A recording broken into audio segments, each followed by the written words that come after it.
Truck drivers can be among the first line of defense when it comes to rescuing victims of human trafficking. Training now being offered around the country. As Christian Benavides reports, it's making a big difference.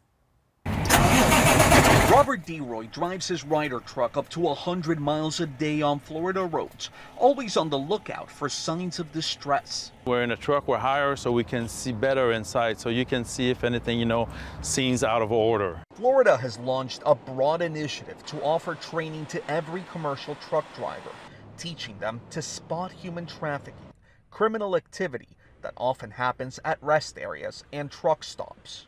Let's say vehicle going to corner, dropping people behind trailers, seeing people knocking on doors, like trying to get their attention for prostitution. DeRoy says one thing he looks for is hand signals. Explain that to me. What is that? The sign, it's what they teach kids at school. If they're in distress, they raise their hand, they fold their thumb inside the palm, and they wrap their finger around it. There's a push to get more truckers and bus drivers this training so they can put it to use while out on the road. Stephanie Wicke is a Ryder marketing executive and Truckers Against Trafficking board member. The nonprofit has trained more than 1.5 million drivers. How critical is it for these drivers to be trained? I think as far as what TAT's mission is, it is critical. It's led to thousands of calls into the hotline, into local law enforcement, which has led to hundreds of victim recovery, so it's working. The effort is picking up momentum, with a handful of states implementing trucker training programs.